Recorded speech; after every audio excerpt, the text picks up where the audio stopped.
Assalamualaikum warahmatullahi wabarakatuh. Perkenalkan, nama saya Dika Andi Wikarta. Saya dari kelas Manajemen F semester 6, kelas karyawan. Dalam video ini, saya akan mempresentasikan materi tentang ekonomi manajerial. Apa itu ekonomi? Ekonomi adalah salah satu cabang ilmu yang mempelajari perilaku serta tindakan manusia dalam memenuhi kebutuhan hidupnya. Kemudian, apa itu ekonomi manajerial? Ekonomi manajerial merupakan ilmu dan seni yang menggabungkan teori ekonomi dan teknik pengambilan keputusan. Ilmu ini bermanfaat agar sebuah organisasi dapat mencapai tujuannya secara efektif dan efisien. Wawasan tentang ini juga dapat menjadi strategi yang bagus dalam menjalankan bisnis, agar perusahaan dapat mengatur dan mengelola sumber daya yang terbatas, tetapi mendapatkan tujuan yang ingin dicapai. Adapun pengertian ekonomi manajerial menurut para ahli. Yang pertama, menurut Dominic Salvatore, pada tahun 1996, ekonomi manajerial merupakan wawasan yang menunjukkan adanya teori ekonomi dan analisis pengembalian keputusan untuk menganalisis apakah bisnis dapat mencapai tujuan secara efektif dan efisien. Dan yang kedua, menurut Hirsi pada tahun 2003, ekonomi manajerial merupakan penerapan ilmu ekonomi sebagai cara untuk mengambil keputusan administrasi dan manajemen. Adapun ruang lingkup ekonomi manajerial terbagi menjadi 4 bagian. Yang pertama, ada teori ekonomi. Yang kedua, ada teori teknik pengambilan keputusan. Yang ketiga, ada ilmu keputusan. Dan yang keempat adalah ilmu administrasi bisnis. Nah, untuk teori ekonomi menjadi salah satu dasar dalam pengambilan keputusan di dalam ekonomi manajerial. Ilmu ekonomi terbagi menjadi 2 area utama. Yang pertama yaitu ekonomi makro dan ekonomi mikro. Nah, untuk ekonomi mikro berkaitan erat dengan perilaku ekonomi, seperti sistem perdagangan, sumber daya, dan perilaku individu. Sedangkan ekonomi makro lebih berkaitan dengan investasi, pendapatan, agregat, output, dan lapangan kerja. Yang kedua adalah teknik pengambilan keputusan. Dalam ekonomi manajerial, diperlukan teknik pengambilan keputusan yang tepat. Pengambilan keputusan dapat dilakukan berdasarkan pada ketersediaan sumber daya seperti material, money, and method. Ilmu ekonomi dan prinsip ekonomi perlu dikombinasikan dalam pengambilan keputusan agar mencapai hasil yang optimal. Dan yang ketiga, ada ilmu keputusan. Ekonometrika dan ilmu penunjang seperti matematika dan statistika dapat digunakan untuk menunjang pengambilan keputusan agar bisnis dapat mencapai tujuan secara efektif, efisien, dan optimal. Dan yang terakhir adalah ilmu administrasi bisnis. Ilmu administrasi bisnis merupakan salah satu ilmu penting yang dapat menunjang pengambilan keputusan yang berkaitan erat dengan keuangan, pengelolaan sumber daya manusia dan material, serta akuntansi. Ada pula fungsi dan tujuan ekonomi manajerial. Yang pertama yaitu mengelola keuangan, yang kedua alat evaluasi, yang ketiga membantu menyelesaikan masalah, yang keempat menganalisis lingkungan industri, dan yang kelima mendapatkan keuntungan. Nah, untuk penjelasannya, yang pertama itu adalah mengelola keuangan. Ekonomi manajerial dapat berfungsi untuk mengelola keuangan agar perusahaan mendapatkan profit yang maksimal dengan menganalisis bagian yang menunjang profit dan sebaliknya. Hal ini bertujuan agar perusahaan terhindar dari kebangkrutan. Kemudian, alat evaluasi. Wawasan ini juga dapat digunakan untuk mengevaluasi kebijakan yang lama sebelum membuat kebijakan yang baru. Hal ini juga sangat bermanfaat saat terjadi pergantian manajer. Manajer yang baru dapat menganalisis kebijakan lama yang sudah berjalan sehingga dapat melakukan peningkatan atau perbaikan. Yang ketiga, membantu menyelesaikan masalah. Fungsi lain dari ilmu pengambilan keputusan ekonomi yaitu membantu manajer dalam menyelesaikan masalah. Kondisi ekonomi dan pasar yang senantiasa berubah menuntut manajer melakukan penyesuaian kebijakan agar perusahaan tetap berkembang dan mendapatkan keuntungan. Kemudian, menganalisis lingkungan industri. Ilmu ini juga dapat berfungsi sebagai analisis lingkungan industri, lingkungan perusahaan, dan kondisi ekonomi. Analisis kondisi ini perlu dilakukan untuk memantau kondisi supplier, konsumen, dan keberadaan pesaing. Hasil analisis selanjutnya dapat digunakan untuk menunjang kepuasan yang mengambil guna meningkatkan profit perusahaan. Nah, yang terakhir, mendapatkan keuntungan. Tujuan utama menerapkan ekonomi manajerial adalah mendapatkan keuntungan bagi perusahaan. Teori perusahaan. Perusahaan adalah suatu organisasi yang menggabungkan dan mengorganisasikan berbagai sumber daya dengan tujuan untuk memproduksi barang atau jasa untuk dijual. Fungsi perusahaan membeli sumber daya atau input berupa tenaga kerja, modal, dan bahan mentah untuk diubah menjadi barang dan jasa untuk dijual. Pemilik sumber daya, pekerja dan pemilik modal, tanah dan bahan mentah, menggunakan pendapatan yang diperoleh dari penjualan jasa atau sumber daya untuk membeli barang dan jasa yang diproduksi oleh perusahaan. Adapun kendala-kendala dalam operasi perusahaan. Yang pertama yaitu keterbatasan ketersediaan input-input penting, kemudian kendala hukum yang dihadapi perusahaan seperti upah minimum, standar kesehatan dan keselamatan, standar emisi polusi, undang-undang pelanggaran praktik bisnis yang tidak jujur, serta keterbatasan ruang pabrik atau gudang dan dana modal. Jadi, tujuan utama perusahaan adalah untuk memaksimumkan kekayaan atau nilai perusahaan dengan mengatasi kendala-kendala yang dihadapi.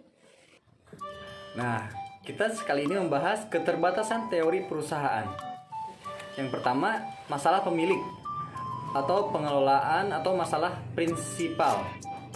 Pengelolaan atau manajer bisa saja tertarik untuk memaksimumkan kepentingannya sendiri daripada kepentingan prinsipal atau pemilik.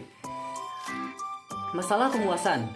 Manajer kurang mampu untuk memaksimumkan laba, tetapi hanya dapat berusaha untuk memuaskan beberapa tujuan dalam hal penjualan, pertumbuhan laba, pangsa pasar, dan sebagainya. Perusahaan lebih bersifat memuaskan daripada memaksimumkan organisasi. Nah, adapun sifat dan fungsi laba.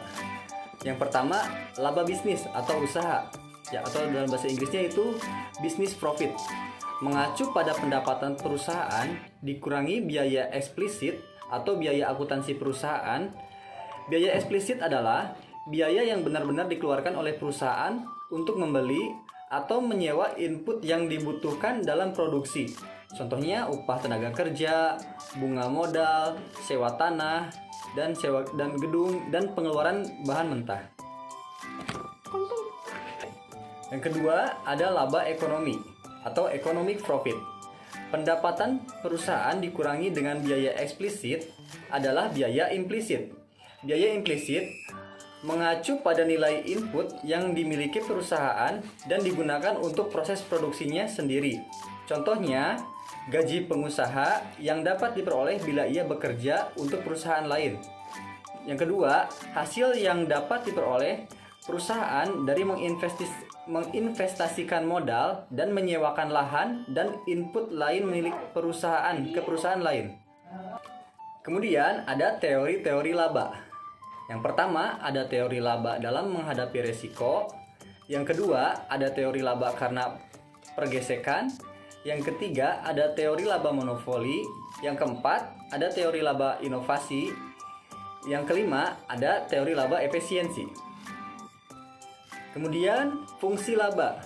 Yang pertama, laba yang tinggi merupakan tanda bahwa konsumen menginginkan output industri lebih banyak. Yang kedua, untuk pengusaha yang efisiensinya di atas rata-rata, merupakan ganjaran dari efisiensi yang lebih besar tersebut. Nah, yang ketiga, laba memberikan sinyal yang sangat penting untuk realokasi sumber daya yang dimiliki masyarakat sebagai perubahan selera dan permintaan sepanjang waktu. Nah, sekarang bagian permintaan. Permintaan merupakan salah satu aspek terpenting dalam ekonomi manajerial. Penting bagi penciptaan, kelangsungan hidup, dan profitabilitas perusahaan. Hal-hal yang mempengaruhi permintaan konsumen seperti harga dari komoditas tersebut, pendapatan konsumen, harga dari barang yang berhubungan atau substitusi dan komplementer, selera konsumen, dan lain-lain. Permintaan individual terhadap komoditas. Permintaan timbul karena keinginan konsumen dan kemampuannya. Teori permintaan konsumen. Jumlah komoditas yang diminta merupakan suatu fungsi atau bergantung pada harga komoditas tersebut, pendapatan konsumen, harga komoditas yang berhubungan atau komplementer atau substitusi, dan selera konsumen. Selanjutnya yaitu permintaan versus pendapatan. Udah kayak duel aja ya, versus.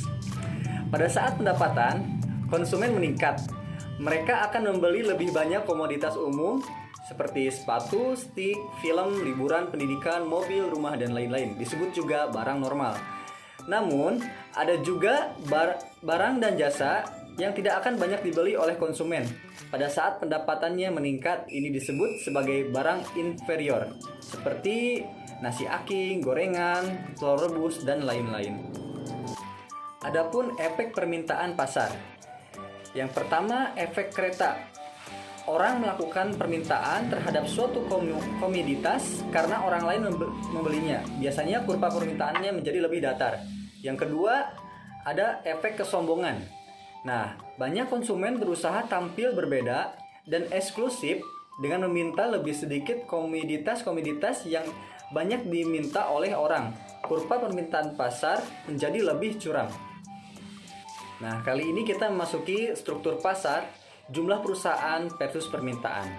Yang pertama, ada monopoli. Jika perusahaan satu-satunya produsen dari suatu komoditas dan tidak ada substitusi yang dekat, contohnya Pertamina dan PLN. Untuk yang kedua, ada persaingan sempurna. Terdapat banyak perusahaan yang menghasilkan barang yang homogen atau identik, dan setiap perusahaan terlalu kecil untuk mempengaruhi pasar, seperti pertanian, barang grosiran. Yang ketiga, ada oligopoli.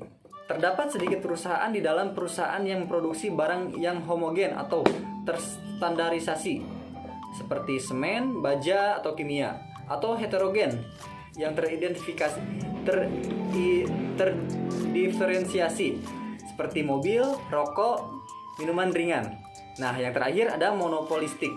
Di sini banyak perusahaan yang menjual produk yang heterogen atau terdiferensiasi, percampuran antara monopoli dan persaingan sempurna. Elastisitas permintaan terhadap harga.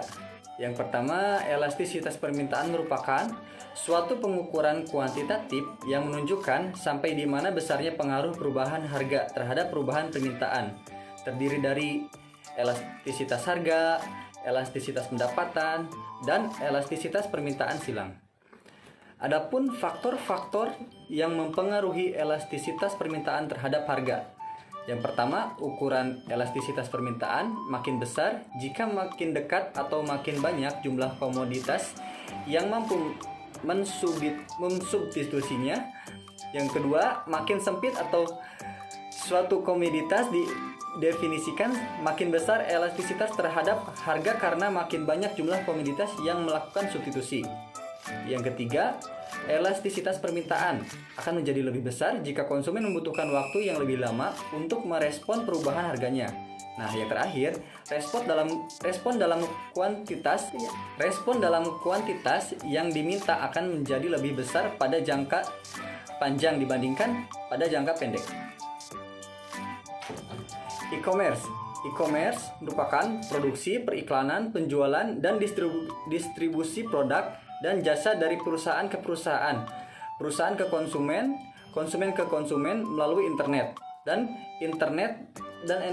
e-commerce menunjukkan perubahan besar dalam cara interaksi perusahaan dan konsumen di pasar. Pendekatan riset pemasaran. Yang pertama yaitu survei konsumen, penelitian observasi, klinik konsumen, dan eksperimen pasar. Nah, ada juga analisis regresi sederhana. Analisis regresi sederhana hanya melakukan analisis regresi untuk dua variabel saja. Yang pertama variabel independen dan satunya lagi variabel dependen. Proses-prosesnya yaitu menghitung nilai A melalui titik potong vertikal dan nilai B koefisien kemiringan dari garis regresi. Yang kedua mengadakan uji signifikasi dari estimasi parameter. Nah, yang ketiga membuat interval keyakinan untuk parameter sebenarnya. Nah, cukup sekian penjelasan dari presentasi saya kali ini. Mohon maaf apabila banyak kesalahan. Terima kasih untuk menonton video ini. Wassalamualaikum warahmatullahi wabarakatuh.